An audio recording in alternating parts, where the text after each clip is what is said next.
We're here with another episode of Before You Buy, the show where we give you some raw gameplay, some first impressions. Hi folks, it's Falcon, and if I'm gonna be honest, it's a little bit impossible to give you first impressions on what we're doing today, Sonic Mania Plus. Now, I'm pretty excited to be doing this on account I really loved Sonic Mania. You can check out my Before You Buy from about a year ago, and very little has changed as far as my regards towards the overall game. I would almost even say that I enjoy it more after having played it a couple of times, and that's pretty good. But Sonic Mania Plus is more about the plus than it is about the thing that you've been able to own for like a year. For one, you can get it in a number of physical editions. That's very cool, being it is a game that is for people who have a certain amount of nostalgia for a certain blue hedgehog. That's certainly cool, and in a way also rings as a true endorsement of Sonic Mania as perhaps the Sonic game we deserved all along. Apparently we're due for some more announcements regarding Sonic. I've got my fingers crossed for something Mania-oriented, but we did just get Plus, so let's talk about that. So whether you buy Sonic Mania Plus as its own thing or as DLC for the original Sonic Mania for only $5, might I add, which is pretty damn good. Most notable are two new characters added, Mighty the Armadillo and Ray the Squirrel. Ray the Squirrel being from a very old Sonic arcade game, and actually a pretty damn good 2D Sonic character. More on that in a second, but first we'll talk about exactly what you can do with the new characters. Mighty the Armadillo is a lot like Sonic the Hedgehog, both in look and in practice, but also has a stomp move, which can break through things in the floor. It's demonstrated literally right away if you choose him at the beginning of Angel Island, and there's some pretty interesting ideas at play elsewhere too. It was smart of them to try to differentiate Mighty the Armadillo in some way, but they really went ahead and outdid themselves with Ray the Squirrel, a character that was in no way established in any modern Sonic game. He was in an arcade game that basically nobody has played. Gave him a floating move that works a lot like Mario World's cape. And while that might sound like it isn't that big of a deal, it takes a competitor's idea and amps it up in the Sonic world in a way that's just kind of like, oh yeah, that's really fun in Mario World, plus speed, which is ultimately a lot of what Sonic was about in the 1990s. What's fun in other platformers, plus speed and momentum. I really think that the quote-unquote new characters work out really well and add a lot of replay value. They're really fun to play with. You can play as them in the regular Sonic Mania mode, go through the levels as they were last year, and there's an additional new mode called Encore. Now when playing in Encore, you have remixed versions of the levels with different color palettes, more often than not trending towards a neon sunset palette, which is really cool looking. It's safe to assume the intent is to make it so that the levels just take place at a different time of day. In Encore mode, you don't just have lives like you do in regular mode, or basically any Sonic game that's ever come before. Instead, you have characters. You pick up characters through monitors, it adds them to your roster, and you can switch between the two characters you have on screen at any time with X, kind of solving the dual character problem presented with Knuckles Chaotix, if you've ever played that one, even using some sound effects to harken back to Knuckles Chaotix as it explains how the mechanic works.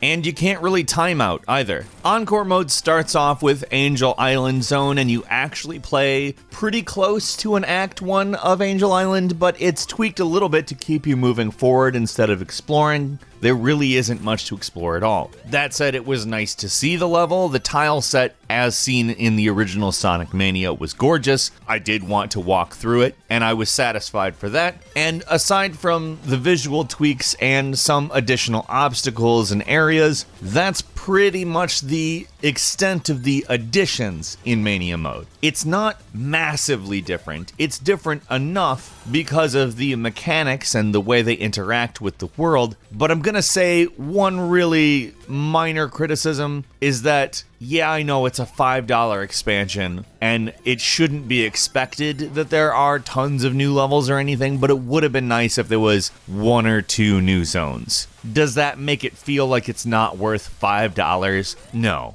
We'll talk more about value at the end. Let's talk about a couple of other things. The special stages in Sonic Mania Plus's Encore mode are changed up quite a bit. They're different.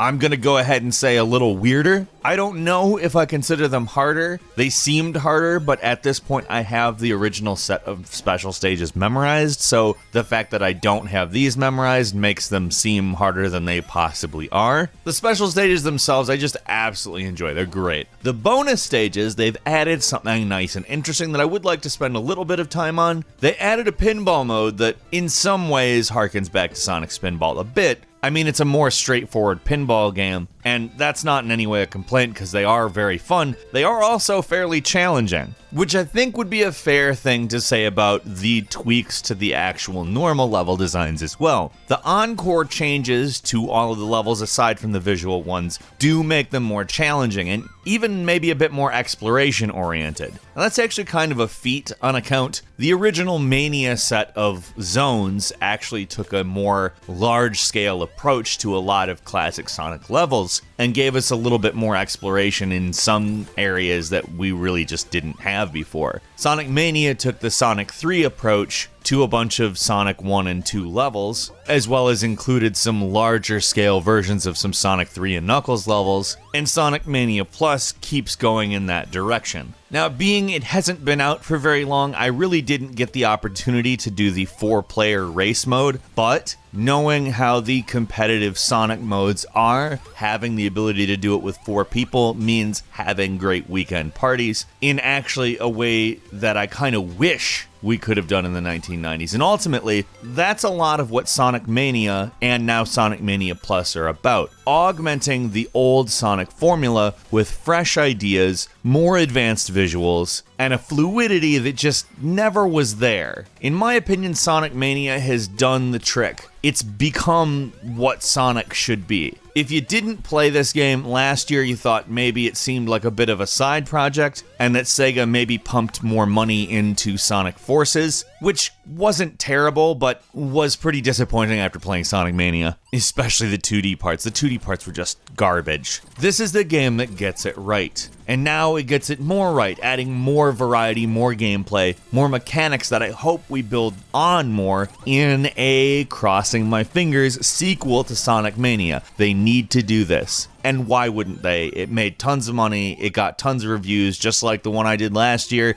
and the one I'm doing right now. That's essentially like, thank you so much for doing this, why didn't you do this earlier? I'm not going to get too mad about it though, because you finally did it, and it's wonderful, thank you. Like, that's basically the spirit of every Sonic Mania review, and it's well earned. If you have Sonic Mania, enjoyed it, and think, I would like an excuse to play more of it, and it would be cool to have a little bit more variety in gameplay, honestly, this is now also the best version of Knuckles Chaotix, in some ways. If you haven't played Sonic Mania, if you're interested in platformers at all, especially momentum or physics-based ones, this is the grandpappy. Either pick it up in the store or download it off of whatever thing that you download games off of. Truthfully, just a treat. If Plus is a precursor to the ideas that they might have for a sequel to build on Sonic Mania to keep continuing to develop the platforming series beyond just nostalgia, which it seems like they're intent on doing, it also makes me excited for the future too. Sonic Mania Plus is everything you could ask for from it, and I enjoy the hell out of it. But what did you think? Anybody out there who played the game, let us know what you thought. Did you agree with us? Did you disagree with us? And either way, if you like this video, click the like button. If you're not subscribed now, it'd of course be a great time to do so. We upload brand new videos every day of the week, and the best way to see them first is of course a subscription. As always, we thank you very much for watching this video. I'm Falcon. You can follow me on Twitter at Falcon the Hero, and we'll see you next time right here on gameranx.